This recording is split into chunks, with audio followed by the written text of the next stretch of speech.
I'd read a book by my friend Kate Cahoon called Taste, and she has a chapter on the Civil War in it, and of course in her book nothing happens because in culinary terms it's a blank, and I thought to myself, what if you were a cook?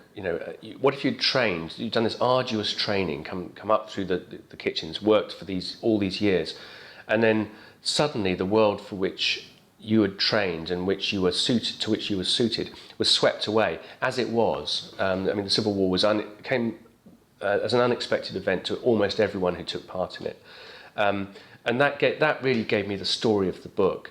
And then my next question to myself was, who are you? Who would you be to be that person? And that gave me the character of John Saturnall. So I worked forward and back from that moment, and it is a hinge point in British history. I kept trying to understand it better as to why the Civil War happened, and I kept not understanding it. I've read lots of books, and there are plenty of books, and they all have theories, and none of them seem to me to be wholly convincing. It remains mysterious. No one wanted to cut Charles I's head off, not even the people who did it, but they did it. It's a very un-English moment. Yeah, the Civil War did lots of different things to this country. It was our one flirtation with totalitarianism, with a doctrinaire state, and it was a resounding failure in almost all respects.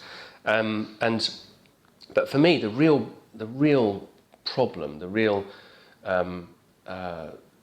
ramification, which I think is most regretful, is that it completely screwed up our cookery. And we've had to endure mockery for our terrible cookery ever since. I mean, before the Civil War, we had great cookery, as I tell. And then after the Civil War, we basically have an imitation of what went before, but it was never a very good imitation. And we ended up aping the French with their heavy cream-based sauces. And after that, it all went to hell in a handcart, to be honest with you. Are you a good cook? Not good enough, I suppose, is the only truthful answer. I tried to reproduce a couple of the simpler dishes in the book. There are recipes interspersed through the chapters, and I failed to a degree that I can't express the depth of failure. I mean, they were completely impossible. The standard of cookery at the time was, or at least the cookery that I described, was very high. But the real problem is that we don't have the equipment. We don't have dry ovens. To my left, you can't see it, is my oven, which has a great big glass thing on the front. And that's the problem. All our ovens are enclosed, so everything that we cook in them, to a degree, steams, which is why you can't get crackling on pork very easily. It should be very easy. It's full of fat. They could, for example, they would use an open fire, and you would cook before the fire, not on top of it. And you could get these effects very easily. Similarly, bread ovens were holes in a wall, basically, and they were heated up, and you got a completely dry heat, perfect for baking bread. So I failed, but it wasn't my fault. Yeah, the language of this world. I mean, it had this world, the world of the kitchen, where there's a particular set of behaviours, and there's a hierarchy, and a caste, and they're all different, and they all have to get on together. And it had to have its own language. But at the same time, I was conscious that I was a guest there, and I was a guest on behalf of my readers. So I didn't want to make it too obscure. But some of the terms were just too strange to resist. Some of the terms for sort of the sauces and the sauces themselves were bizarre. There was these black concoctions made of fermented anchovies and things like that. I think it was called gaunsel. I think it had garlic and ginger in it as well. I can't imagine what it actually tasted like. So sometimes it was, at that point it was justified, and I couldn't resist. But generally, I tried to keep the vocabulary as simple as I could. Again, another failure. If you start researching and you find out things which are, from a point of view, a historian's point of view, true. But that doesn't mean they're givens for the world that you're creating. And certain things which are extremely important to historians, for instance, time periods, dates, how long things take, are not particularly important in the novel, where time can slow down and speed up in quite unpredictable ways, and no one worries about that. I don't expect anyone to read my novels to find out, the details of the English Civil War, for example. There's plenty of other places where you can do that. But out of those facts, or grows the imaginative world of the book. I'll give you an example. I was reading, and it's a trivial one. I was reading one of these cookery books. So it was the Closet of Sir Kenelm Digby Opened, a classic if you're ever in the market, and Sir Kenelm was talking about how you poach eggs. I think it's actually the first description of the English breakfast ever.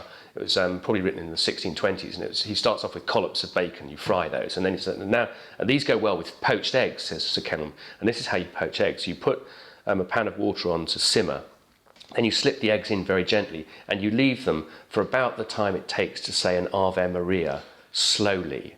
And at that point, I thought, that's brilliant, that's wonderful. Of course, they didn't have timers, they didn't have accurate timers. And then my next thought was, of course they did, but their timers were prayers, they were habitual actions. And this language of prayer was as natural to them and as versatile as our language is to us, but whereas we would think any religious language was only appropriate to a church, but to them it was appropriate to a kitchen as well. And suddenly the whole of the reality of that time shifted just a little for me from this fact, which was that Sir Kenelm used to tell the time for poaching eggs by saying a little prayer. So the facts affect the imaginative construct in a quite unpredictable way sometimes. I think certainly all historical novelists and or maybe all non-fiction writers enjoy the research much, much more than the writing. I mean, you could spend your whole life in the library just researching that one little detail, which is going to make all the difference to your book. And in the end, you simply have to call a halt to that process. For this book, it was particularly joyful because I was rooting around in 17th century cookery books, and they were just filled with wonderful details about these extraordinary lengths to which these cooks went to produce these very elaborate dishes. And the other great source of joy, a great sort of swimming pool of information, was a collection called the Thomason Tracts, which is in the British Museum. And this was put together by, I guess, an insane man who could pass for normal, who walked around England during and after the Civil War, collecting up all the spare bits of paper and cataloguing them, with a view to selling them later for his retirement. And amazingly, he did actually manage to do this, and all this material is now in the British Library, and you can read it if you've got a spare 10 years. So I dived into there for a while, and then dived out again, because otherwise I would never write anything again. But that was fun too. Was it 12 years in the writing, or is it just that you had a break and then...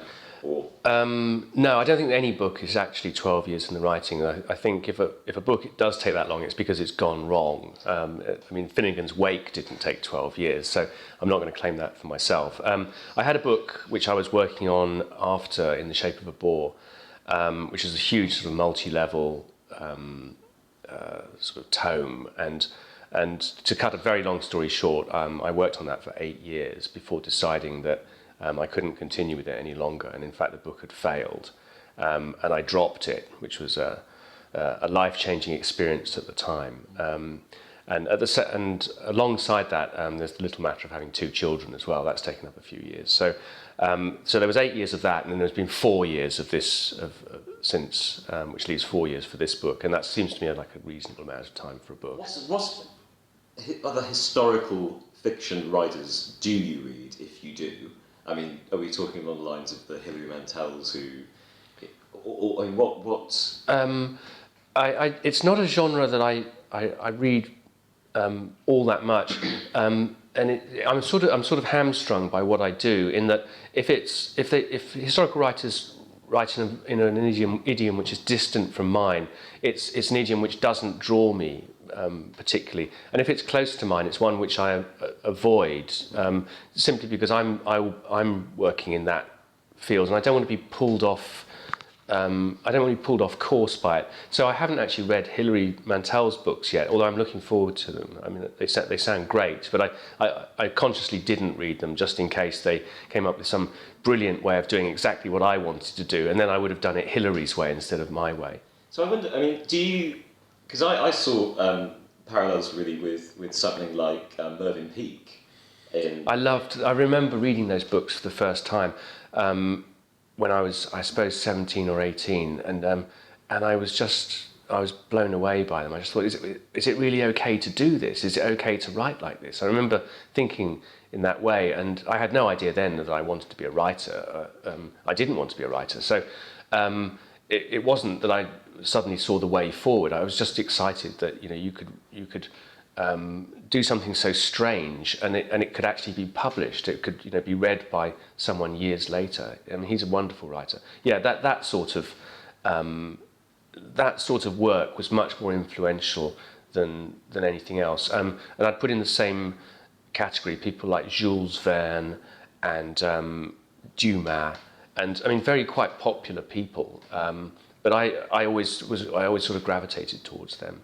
Because the only reason I mentioned that, I just saw whether there is anything, obviously a far less evil way, cunning way of the steerpike in John. He seems to have this. He was a great character, wasn't he? And I loved Flay and Swelter and their great battle in the kitchen, which that came back to me actually after I'd finished writing John Saturnall's Feast. But I remembered that scene, and I went back and had another look at it, and it's just as good. It was just as good.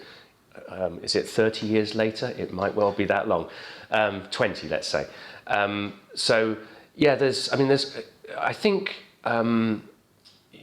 it's good to not examine your own influences too carefully, and to not worry about them. I'm not Bloomian. I don't suffer anxieties of influence.